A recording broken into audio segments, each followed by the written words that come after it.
ನೋವು ಅರ್ಥ ಆಗ್ತದೆ. ನಾವು ಉದ್ಯೋಗಗಳನ್ನ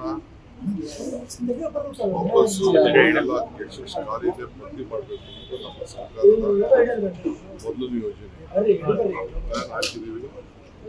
ಆದಷ್ಟು KPSCಗೆ ಬೇರೆ ಬೇರೆ ಕಡೆಲ್ಲ ಕೊಟ್ಟಿದ್ದೀವಿ. ಟೀಚರ್ಸು ಎಲ್ಲ ಫಿಲಪ್ ಮಾಡ್ತಾ ಇದ್ದೀವಿ. ಕೆಲವು ರಿಸರ್ವೇಶನ್ ಪಾಲಿಸಿಲಿ ಕೆಲವು ಅಡಚಣೆಗಳು ಬರ್ತಾ ಇದೆ.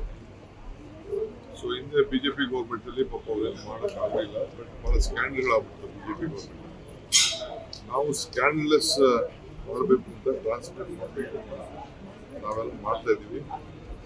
ನನ್ನ ಎಲ್ಲ ವಿದ್ಯಾರ್ಥಿಗಳಿಗೆ, ಯುವಕರಿಗೆ ನಾವು ಅದಕ್ಕೋಸ್ಕರನೇ ನಿಮಗೆ ಅವ್ರಿಗೆ ಸ್ಟ್ರೆಂತ್ ಬರಬೇಕು ಅಂತ ಹೇಳಿ ಯೂನಿಟಿ ಅಂತ ಪ್ರಾರಂಭ ಮಾಡಿದ್ವಿ. ಅವೆಲ್ಲ ಒಂದು 2 years ಅವ್ರಿಗೆ ಸಹಾಯ ಮಾಡಬೇಕು. ಆಮೇಲೆ ಕೇಳಬೇಕು ವ್ಯವಸ್ಥೆ ಮಾಡಬೇಕು. ಸೊ ಅದರಿಂದ ತಾವು ಧೈರ್ಯವಾಗಿರಿ. ಈ ಸರ್ಕಾರ ನಿಮಗೋಸ್ಕರ we are there to sort out your problem. ಸದ್ಯದಲ್ಲೇ ನಾವು ಕ್ಯಾಬಿನೆಟ್ ನಾವು ಇದ್ರ ಬಗ್ಗೆ ಚರ್ಚೆ ಮಾಡಿ ಜಲ್ದಿ ನಿಮ್ಗೆಲ್ಲ ಒಂದು ದೊಡ್ಡ ಮೆಸೇಜ್ ಅಲ್ಲ ಸರ್, ನೀವು ಭರವಸೆ ಕೊಟ್ಟು ಬಂದಿದ್ರಿ ಸರ್, ಭರವಸೆಯನ್ನ ಫುಲ್ಫಿಲ್ ಮಾಡ್ತಿಲ್ಲ ಅಂತ ಸರ್. 175 ಕಿಲೋಮೀಟರ್ ವಿಸ್ತರಣೆ ಮಾಡಕ್ಕೆ ಗಂಟೆ ಕೊಟ್ಟಿದ್ದಾರೆ sir.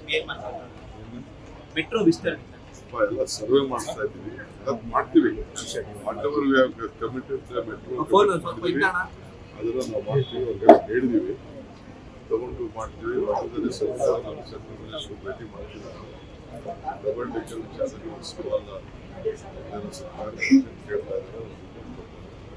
We are committed metro expand ಮಾಡಿ ಪಬ್ಲಿಕ್ ಟ್ರಾನ್ಸ್ಪೋರ್ಟ್ ಜಾಸ್ತಿ ಮಾಡಬೇಕು. ಇದು ನಮ್ಮ ಸರ್ಕಾರದ ಉದ್ದೇಶ. ಸರ್, ಚುನಾವಣೆಯಲ್ಲಿ ಭರವಸೆ ಕೊಟ್ಟಿದ್ರಿ ಸರ್, ನೇಮಕಾತಿಗಳನ್ನ ಮಾಡೇವೆ ಅನ್ನೋದು. 3 ವರ್ಷ ಕಳೀತಾ ಇದೆ. We will do it. We are doing it. We are committed to it. ಗ್ಯಾರಂಟಿಗಳನ್ನ ಕೈ ಬಿಟ್ಟರೆ ಜನರು